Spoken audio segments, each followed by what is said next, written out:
Sections here, please excuse my dear Aunt Sally, otherwise known as Order of Operations.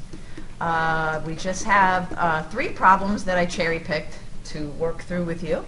The first one is -2 cubed. Notice there are not parentheses around the -2.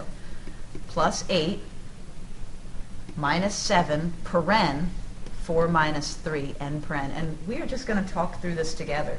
So we know now that PEMDAS says to take care of your parentheses first, so we'll go here and do that. What's 4 minus 3? 1. So we force ourselves to record everything robotically, even though we probably could do stuff in our head. We just want to get in the habit of doing that. Okay, now PEMDAS says to take care of your exponents, if there are any. Well, there are. A lot of people say, who does that negative belong to? Well, it's actually floating outside of here. You really want to cube the 2 first. So 2 cubed is something, and then that negative is floating out front of it. So what's 2 cubed? Well, forget about the negative temporarily. What's just 2 cubed? 2 cubed is 8. And how about that negative? Well, he's floating out front of it. So you're right that you do arrive at -8, but there's a reason why. So you're really cubing the 2, which is 8, and then the negative just drops down. So -8 plus 8 minus 7 times 1. So by the way, these two are connected by multiplication. When you say 7 paren 1, this means 7 times 1. So, okay, now when we think about PEMDAS, sometimes it helps to just keep writing PEMDAS. PEMDAS says to take care of your multiplication first. So we'll do that. Well, what's 7 times 1? 7. And you say, well, hey, what about that minus sign? Well, he's going to follow along. So -8 plus 8 minus 7. Now, once you boil something down to addition and subtraction, you may proceed left to right. So you could just go left to right over addition and subtraction. So -8 plus 8, 0, and 0 minus 7. Yeah. So if you're looking at that thinking, hey, that wasn't bad, that's good. Right, so that first one was a light level of difficulty. Let's crank that up a little notch, take about a medium. So how about -4 cubed minus 3 squared plus 4 bar 7 minus 12 n bar. What in the world are those bars? Yep, note to self, absolute value. Okay, now can you treat bars in terms of level of dominance? Can you treat them like brackets or grouping symbols? Yes, meaning you do want to get them out of the way from the gate. Okay.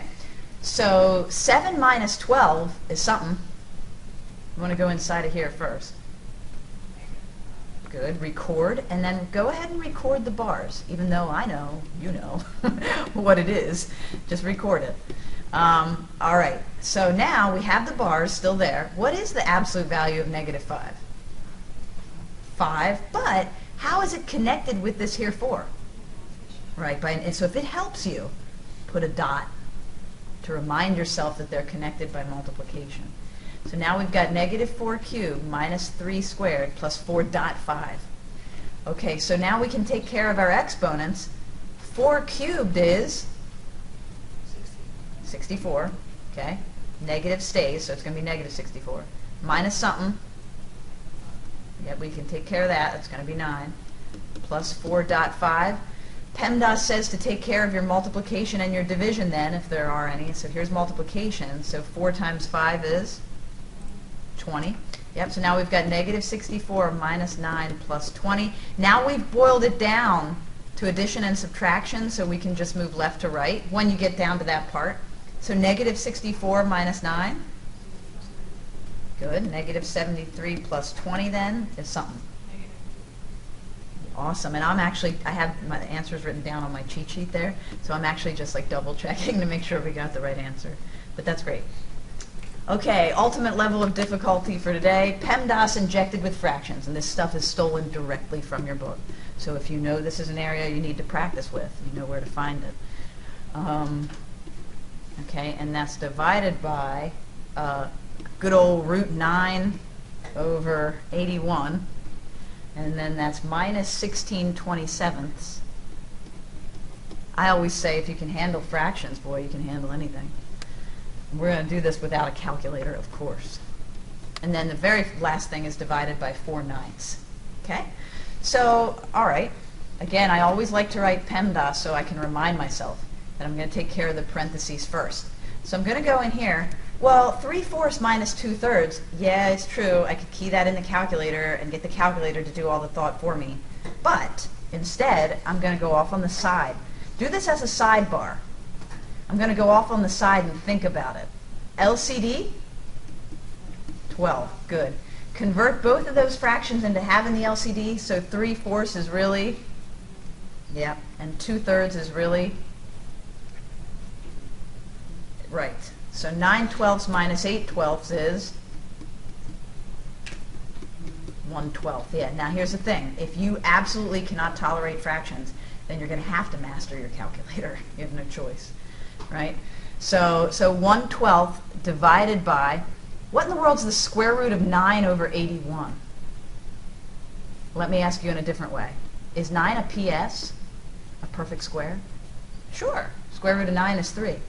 Is 81 a PS, a perfect square? Sure. Square root of 81 is 9. Yeah, so therefore the square root of 9 over 81 is probably 3 over 9. So a lot of people say, oh, so you just square root the top and the bottom? Yes, that's all you do. Another way of saying that is this. When you say the square root of 9 over 81, what it really means is what number, what thing times itself makes 9 over 81. That's how you know you're right. Meaning, is it true that 3 over 9 times 3 over 9 makes 9 over 81? Yeah, that's true. So you're really asking what thing times itself makes 9 over 81. Easiest way to do it is go ahead and square root the top, square root the bottom, you got it. Now where you would run into trouble is if 9 and 81 were not perfect squares, and that doesn't happen to us until next semester. So we don't have to worry about it till next semester. Whew, that's good. Okay, so then minus 16 over 27 divided by 4/9. All right. Now we have these two guys are connected by division, and these two guys are connected by division, and division dominates what? Subtraction, yeah. So let's go ahead and actually kind of rewrite the problem. Do you believe that division is really multiplication by the, yeah. So division is really multiplication by the reciprocal. So notice that I'm flipping, like this fraction here, I'm flipping it, and this fraction here, I flipped it, right? So the next phase of the game would be to move to here, okay? Once you arrive there, you still got to take care of this. You still got to take care of your multiplication. So what's 1/12 times 9 over 3? Well, when you multiply fractions, you simply travel straight across. So you got 9 over, yep, you got 9 over 36. And let me say that again. These guys here. Now, you could travel straight across, but you're going to get, if you do that here, you're going to get stuck with big number on top of big number, which is fine, but you'd have to reduce it at the end. The better thing to do in this situation is to cross cancel. Now, so that I don't mess up the flow, and you should train yourself to do this, so that I don't mess up the flow, I'm going to go off on the side and do the handiwork off on the side.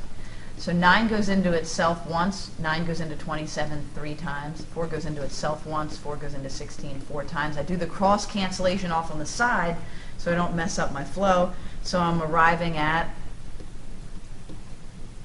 4/3. Again, if fractions drive you nuts, in fact, I'll show you how to do this. I'll pull up the virtual calculator here. I'll show you how to cheat. I call it cheating because you're not using your brain.